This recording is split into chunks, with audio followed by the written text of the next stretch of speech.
70%. That is the number that built a trap. 70% of people living on or near reservations are non-native. That is the majority of the population most likely to commit crimes on tribal lands. And tribal courts have zero legal authority to prosecute a single one of them. This is not a loophole. This is a door, deliberately designed and left open. Someone built this. Someone left it. The crisis of missing and murdered Indigenous women MMIW has many faces. But underneath every face is the same machinery. A jurisdictional trap 46 years in the making. This documentary is not about the statistics alone. We examine the argument, the legal, political, and moral argument about how to close that trap. And the most important thing to understand from the start, this is not a left versus right debate. This is a debate between tribal sovereignty and federal half measures. And every voice that matters most in this debate is Native. On tribal lands across the United States, a non-Native man can assault a Native woman. He can look a tribal police officer directly in the eye, and he can walk away legally untouchable by every court in that community.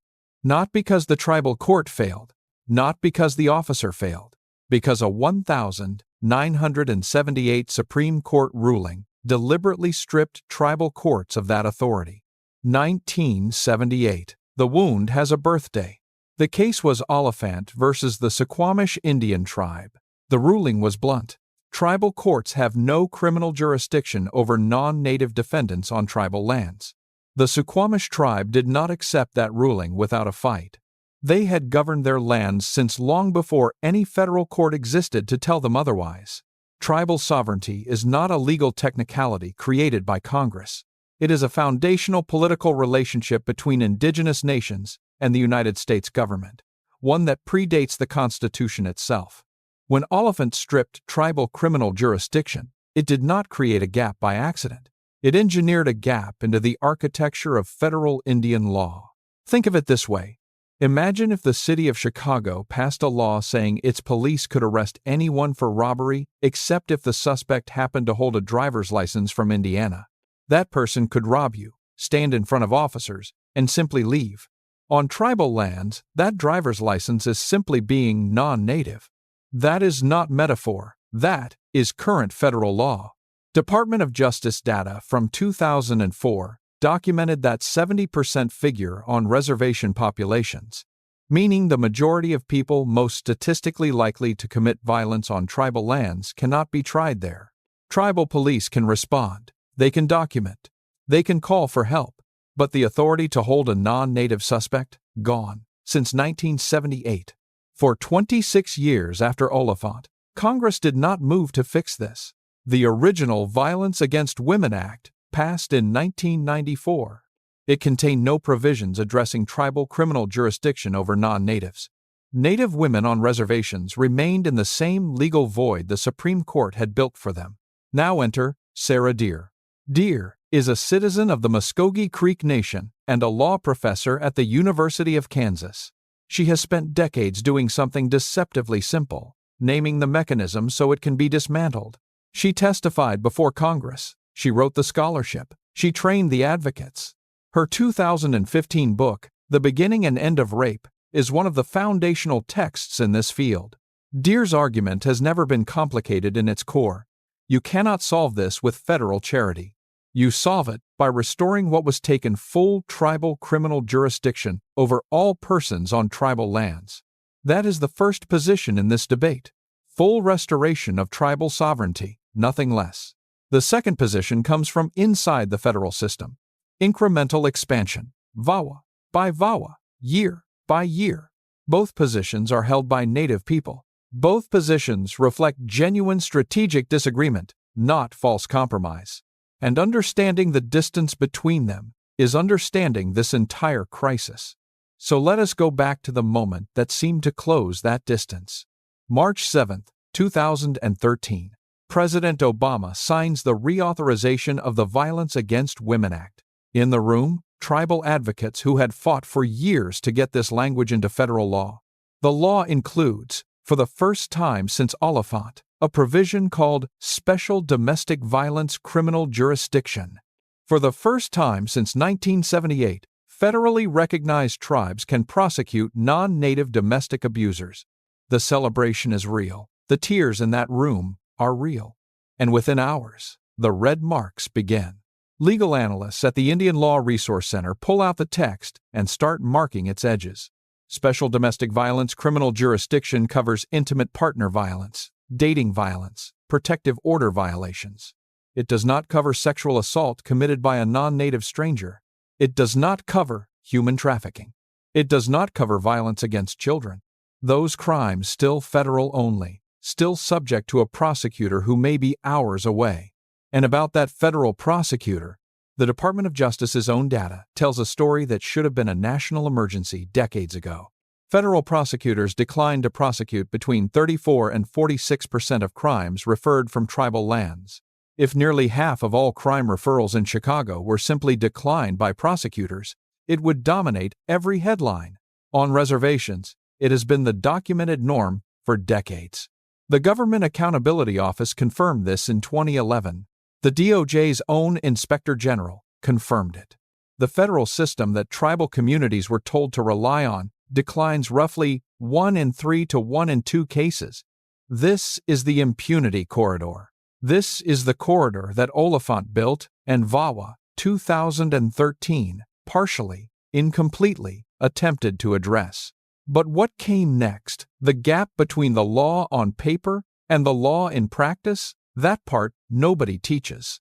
The Confederated Tribes of the Umatilla Indian Reservation in Oregon did not wait.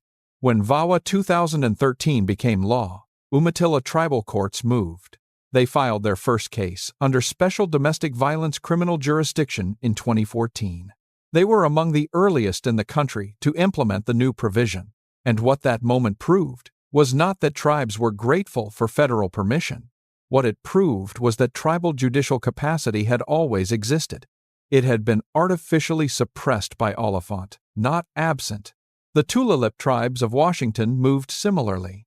The Pascua-Yaqui tribe of Arizona moved similarly. These communities had courts, they had judges, they had procedure. They had been waiting 26 years for a federal law to stop blocking them from using it. So why, by 2021, had fewer than 20 tribes fully implemented this provision? Out of 574 federally recognized tribes, fewer than 20 had activated SDVCJ. That is roughly 3%. The equivalent of only 6 states out of 50 adopting a federal law meant for all of them. The answer is in the fine print that the celebration drowned out in 2013. To exercise special domestic violence criminal jurisdiction, a tribe must guarantee defendants specific constitutional rights. The right to a jury trial, the right to appointed counsel. These are not unreasonable rights. But guaranteeing them requires court infrastructure. It requires funding, and the federal government that required these protections did not fund tribes to provide them.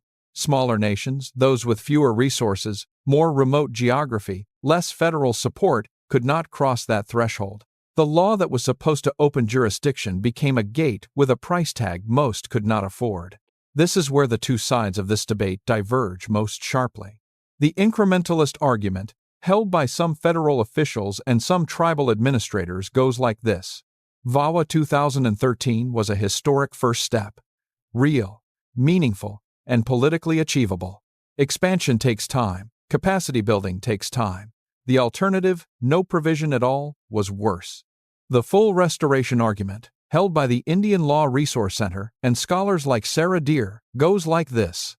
Incremental expansions leave the Oliphant gap structurally intact. Every partial fix requires tribes to apply for federal permission to govern their own lands. And every application process is a mechanism for the federal government to impose conditions on sovereignty that sovereignty does not require. Both arguments are serious. Both have native voices behind them. The question is not which side is right in theory. The question is, which approach actually reduces violence against Native women in the time they have left to wait? A woman fleeing violence on her reservation calls tribal police. Officers respond. They know her. They want to help. They identify her attacker. He is non-tribal. Their legal authority evaporates in that moment. They cannot hold him, they cannot charge him, they cannot compel him to stay.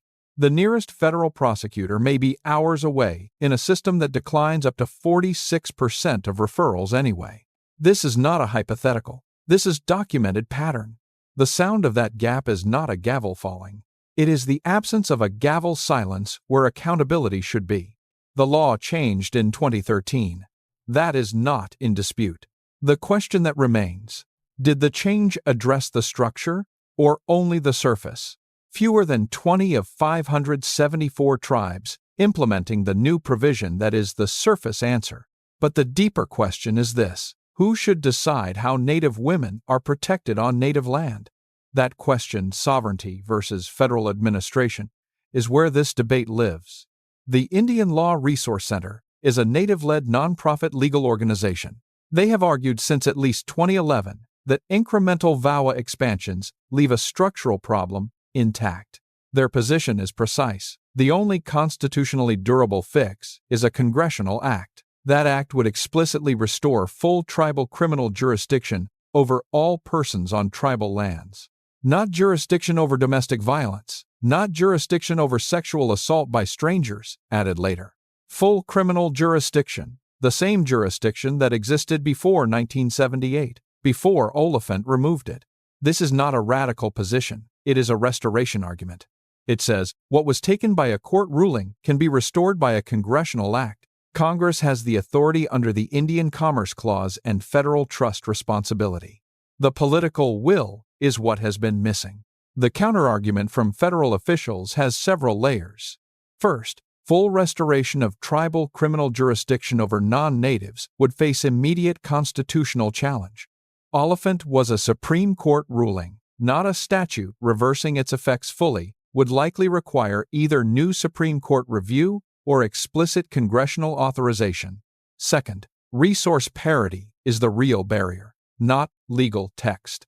Some federal voices argue that funding tribal court infrastructure matters more than expanding jurisdiction on paper. Third, the political coalition needed to pass full restoration legislation does not yet exist in Congress. Therefore, incremental expansion, VAWA 2013.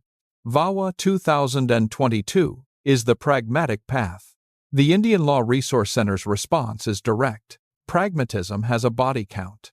Every year the Oliphant gap remains structurally intact is another year of documented impunity on tribal lands. Sarah Deer put the moral weight of this argument plainly in her documented testimony and scholarship. She has said, in effect, the federal government has never kept its promises to Native peoples, and when it comes to violence against Native women, those broken promises have a body count. Body count, not policy failure, not implementation gap, not funding shortfall. Body count. That framing is deliberate. It is meant to force a reckoning with what abstraction costs. And it is the framing that shapes the full restoration position. Urgency, not patience. And here is where the evidence gets harder to ignore, because the federal system offered a new answer in 2020, and that answer reveals everything. October 10, 2020. President Trump signs the Not Invisible Act into law. The bill had tribal support. It had bipartisan sponsors. It had taken years of advocacy by Native women to reach his desk. The Not Invisible Act creates a joint commission between the Department of Interior and the Department of Justice. The commission is charged with addressing the MMIW crisis, coordinating data, reviewing cases, making recommendations. Tribal advocates who testified to Congress to make this law happen watch it pass. And then they read the fine print. No subpoena power, no mandatory funding, no prosecution authority. The commission can recommend. It cannot compel. It can advise. It cannot prosecute. It can issue a report. It cannot close the Oliphant gap. Advocates from the Native women's organization Rising Hearts noted publicly in 2021 what one tribal leader called it directly: a monument to inaction. The National Congress of American Indians raised the same concern immediately. The Sovereign Bodies Institute, which tracks MMIW cases in real time, continued documenting what the Commission could not stop. This is the structural critique in concrete form. a federal response that looks like action and produces paperwork. The Not Invisible Act was not cynically designed to fail that matters. Real advocates fought for it. Real legislators supported it sincerely. But sincerity without enforcement authority is still a monument. The incrementalist response to this critique: the Commission exists, it builds a record, it applies political pressure. You cannot get to the legislation you want without the political infrastructure of documentation and commission reports. The sovereignty response: Native women needed a weapon. They were handed a suggestion box. Now take the 9-year gap between 2013 and 2022. 9 years elapsed between VAWA first allowing tribal jurisdiction over domestic violence and VAWA expanding it to cover sexual assault. During those 9 years, tribal courts could prosecute a non-native intimate partner who beat a native woman. But if a non-native stranger raped that same woman, he went to the federal system, the one that declines up to 46% of referrals. The incrementalist says VAWA 2022 was achievable only because VAWA 2013 built the precedent. The full restoration advocate says 9 years is a policy choice that required Native women to absorb the consequences. Both statements are factually accurate.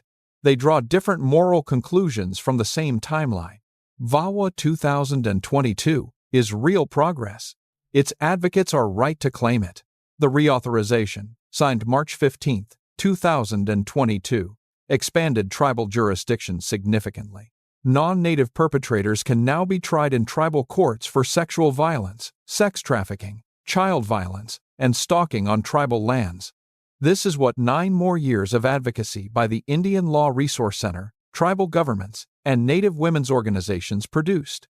But VAWA 2022 applies only to Indian country, as defined in federal statute, specifically 18 United States Code, Section 1151. That definition does not reach urban areas. And approximately 70% of the total Native American population, according to 2020 census data, lives in urban areas outside the reach of any tribal court expansion VAWA has created. That means VAWA 2022, significant as it was, expanded protection to roughly 30% of the Native population it aimed to protect. VAWA 2022 was a significant expansion. It left the majority of Native Americans, those in cities, outside Indian country as defined by federal statute, without access to the tribal court framework it built. This is where the debate sharpens into something almost unbearable. Because urban Native women are not a small edge case or an afterthought. They are the majority of the Native American population in this country. They were already underserved by data, undercounted in MMIW statistics, invisible in policy design. And the most significant piece of legislation addressing Native women's safety in a decade does not reach them. The jurisdictional framework that VAWA expanded is geographically bounded by a definition that excludes most Native people. This is not a criticism of VAWA 2022's architects.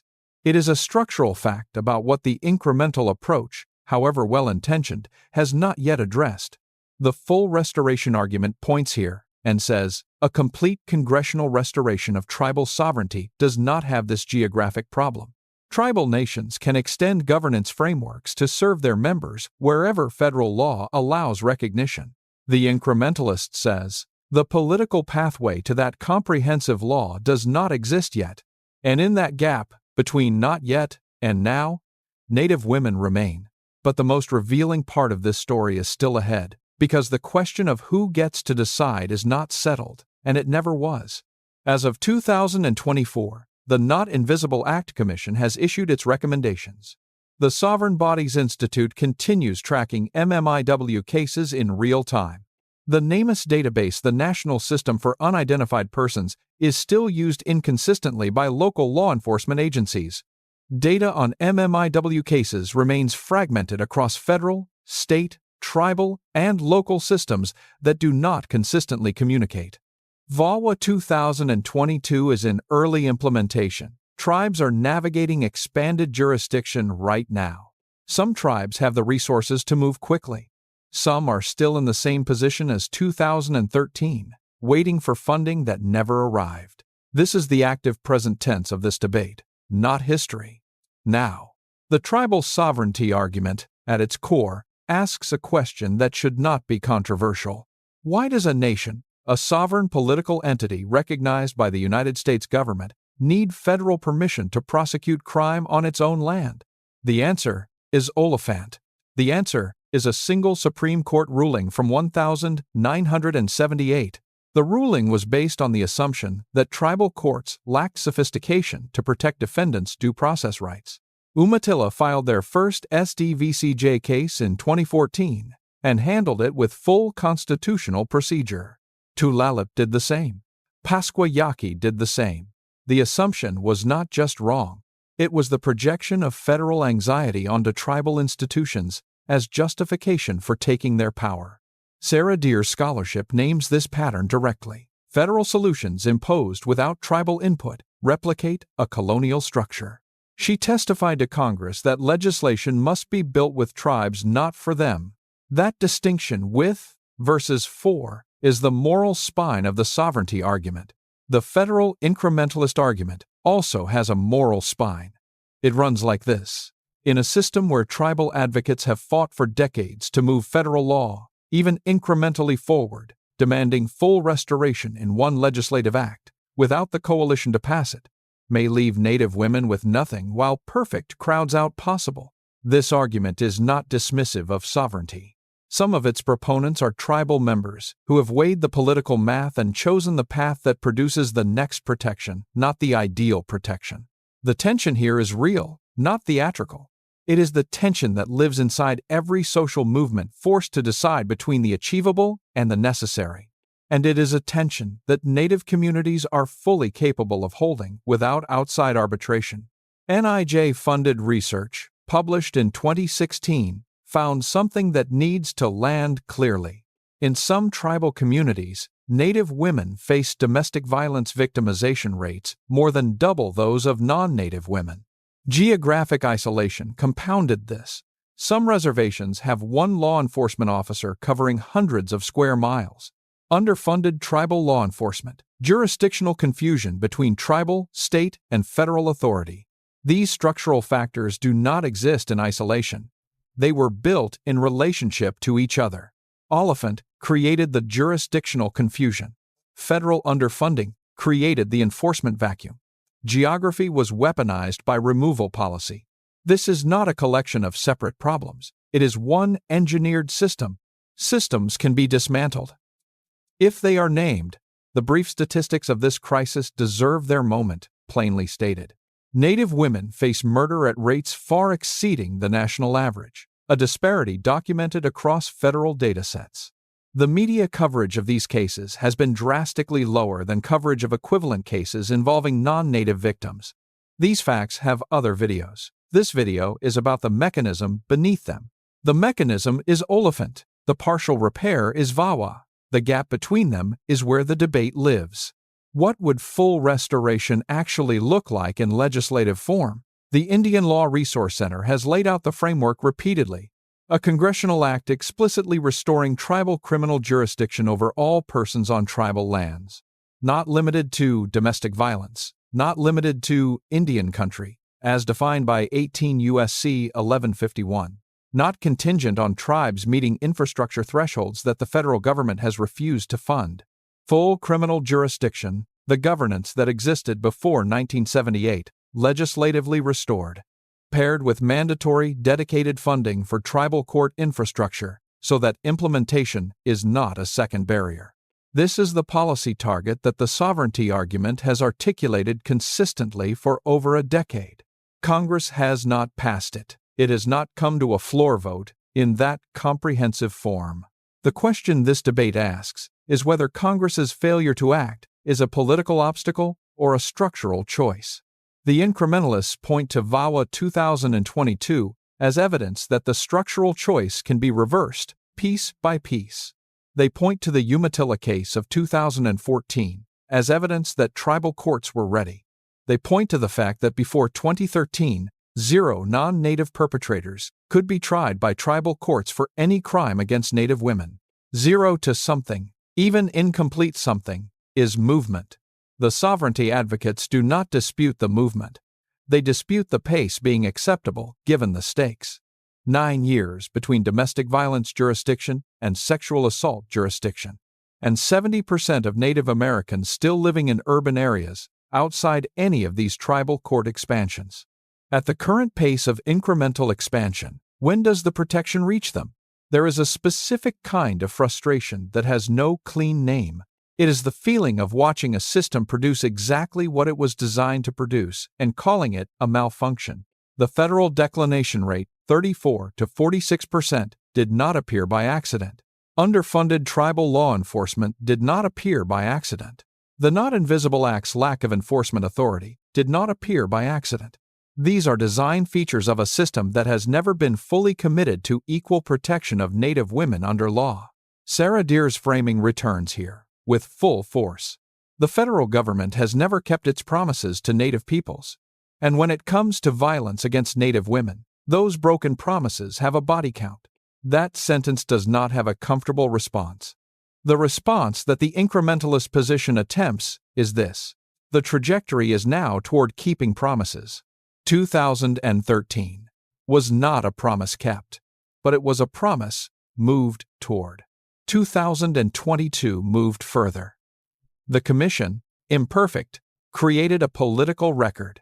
The direction is right even if the speed is unconscionable. The sovereignty response. When the body count accumulates during the journey toward right direction, the journey itself is the accountability question.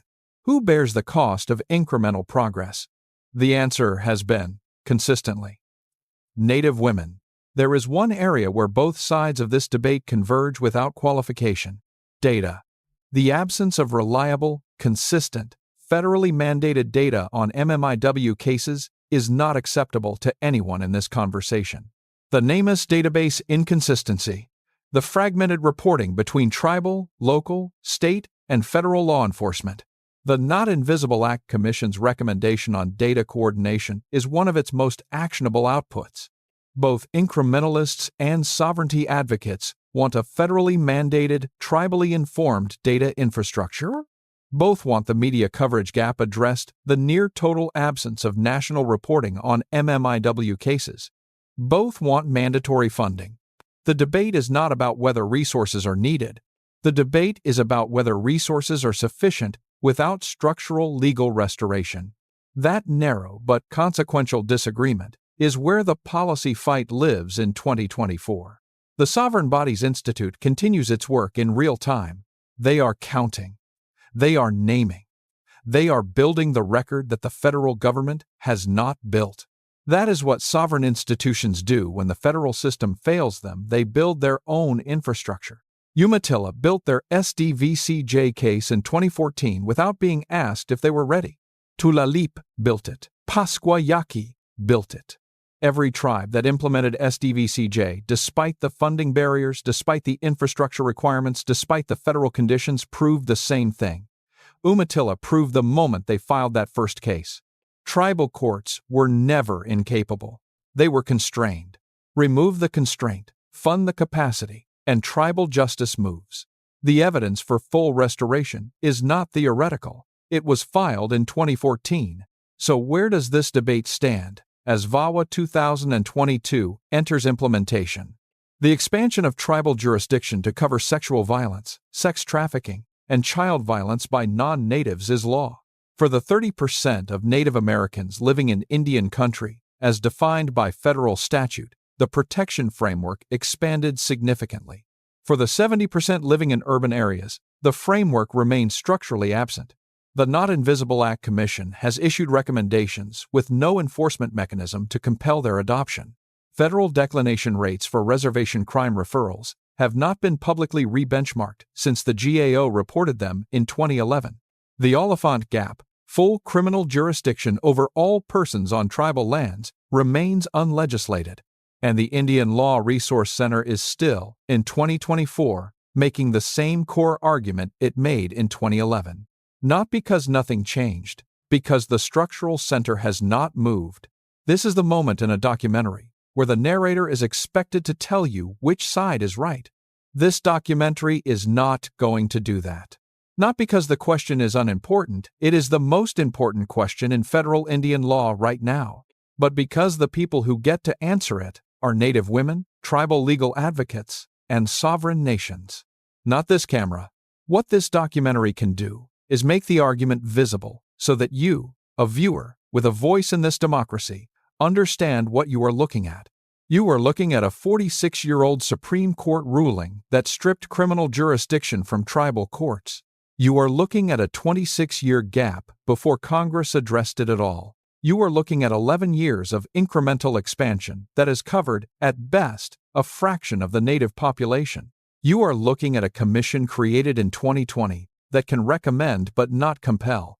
You are looking at an implementation funding gap that has kept roughly 3% of tribes, the fewer than 20 out of 574, who activated SDVCJ, able to exercise the jurisdiction, the 2013 VAWA reauthorization permitted. You are looking at 70% of Native Americans living in urban areas where none of these tribal court expansions apply. You are looking at a legal and advocacy community, Native-led, sovereignty-grounded, that has never stopped naming what needs to happen. If you work in policy, the question is whether you are building with or for. If you work in advocacy, the question is whether incremental wins are being claimed in ways that reduce pressure for structural change.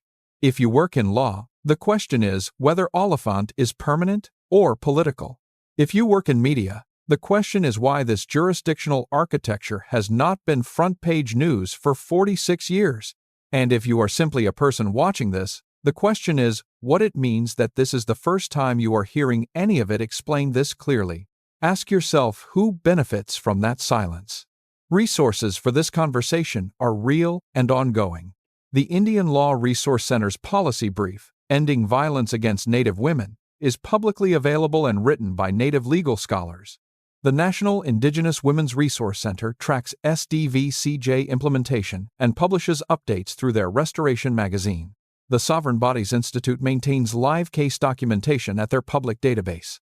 The National Congress of American Indians publishes tribal sovereignty policy positions that represent the formal governmental voice of tribal nations. Sarah Deer's The Beginning and End of Rape is available at university libraries and through the University of Minnesota Press. The women these organizations are counting are not abstractions. They are Savannah Graywind. They are Hannah Harris. They are Ashley, Heavy Runner, Loring. Every name in the Sovereign Bodies Institute database is a person who deserved a court that had jurisdiction. The debate about how to build that court is happening now in tribal councils, in federal hearings, in law reviews, in living rooms on reservations, and in cities. It is not a debate that ends with this video. It ends when the structural center finally moves and when Native women are the ones who decide which direction. You are looking at a 26-year gap before Congress addressed it at all. You are looking at 11 years of incremental expansion that has covered, at best, a fraction of the Native population.